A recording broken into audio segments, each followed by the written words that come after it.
भीमा कोरेगांव की लड़ाई पेशवाओं और महारों के बीच हुई थी और ये लड़ाई पेशवाओं के जातिगत घमंड के खिलाफ महारों के आत्मसम्मान की लड़ाई थी।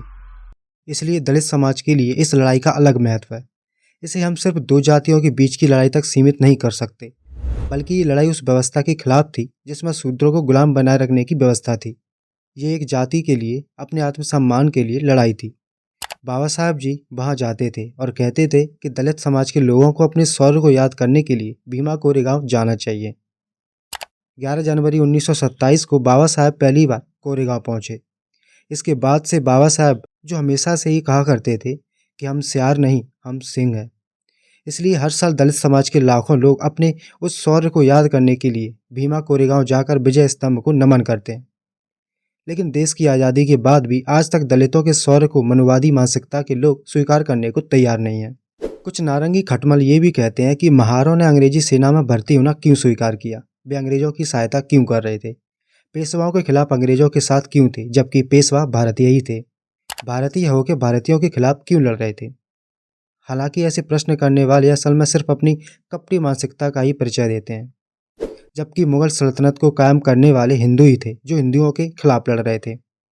कौन नहीं जानता कि अकबर की सेना और सेनापति तथाकथित उच्च जाति के हिंदू ही थे जो दूसरे हिंदू राजाओं से लड़ रहे थे। कौन नहीं जानता कि तथाकथित हिंदुओं ने ही अपनी बहन बेटियों को मुगलों के हवाले किया ताकि उन्हें सत्ता का कुछ लाभ मिल सके। अंग्रेजों के आने से पहले कुछ जातियां अछूत रहने में ही संतुष्ट थीं। उच्च वर्ग के हिंदुओं, खासकर ब्राह्मणों ने उस पर धार्मिक मोहर लगा दी थी। धर्म का सहारा लेके धर्म के ठेकेदारों द्वारा अछूतों के साथ वैसा ही आचरण करा जाता था जैसा अमानवीय व्यवहार धर्म ग्रंथों में दर्ज किया है। इसलिए उससे छुटकारा पाना असंभव ही था। इतिहासकार महारों और पेशवा फौजों के बीच हुए इस युद्ध को विदेशी आक्रांता अंग्रेजों के खिलाफ भारतीय शासकों के युद्ध के तौर पर देखते हैं। तो कुछ जानकार मानते हैं कि महारों के लिए ये अंग्रेजों की नहीं बल्कि अपनी अस्मिता की लड़ाई थी। अंत्योदय यानी बड़ व्यवस्था से बाहर माने गए अस्पृश्यों के साथ जो व्यवहार प्राचीन भारत में होता था, वही व्यवहार पेशवा शासकों ने महारों के साथ किया था। इतिहासकारों ने कई जगहों पर ब्यौरे दिए कि नगर में प्रवेश करते वक्त महारों को अपनी कमर में एक झाड़ू बांधकर चलना होता था। पैरों के निशान उनके पीछे घिसटने से इस झाड़ू से मिटते जाएं। उन्हें अपने गले में एक बर्तन भी लटकाना होता था ताकि वो उसमें ही थूक सकें और उनके थूक से कोई सवर्ण प्रदूषित और अपवित्र ना हो जाए। वो सवर्णों के कुएं या पोखर से पानी निकालने के बारे में सोच भी नहीं सकते थे। इतिहासकार प्रोफेसर ऋषिकेश कांबले कोरेगांव भीमा का दूसरा पक्ष भी बताते हैं कि महारों ने मराठाओं को नहीं बल्कि ब्राह्मणों को हराया था। ब्राह्मणों ने छुआछूत जबरन दलितों पर थोप दिया था और इससे भी नाराज थे। जब महारों ने ब्राह्मणों से इसे खत्म करने को कहा तो वे नहीं माने। मराठा शक्ति के नाम पर जो ब्राह्मणों की पेशवाई थी, ये लड़ाई दरअसल उनके खिलाफ थी और महारों ने उन्हें हराया। ये मराठों के खिलाफ लड़ाई तो कतई नहीं थी। प्रोफेसर कांबले कहते हैं कि महारों और मराठों के खिलाफ किसी तरह का भेदभाव या झगड़ा था, ऐसा इतिहास में कहीं नहीं है। अगर ब्राह्मण छुआछूत खत्म कर देते तो शायद ये लड़ाई होती ही नहीं। वो कहते हैं कि मराठों का नाम इसमें इसलिए लाया जाता है क्योंकि ब्राह्मणों ने मराठाओं से पेशवाई छीनी थी। ये आखिरी पेशवा ताकत थी और ब्रिटिश उन्हें हराना चाहते थे। इसलिए ब्रिटिश फौज ने महारों को साथ लिया और पेशवा राज खत्म कर दिया।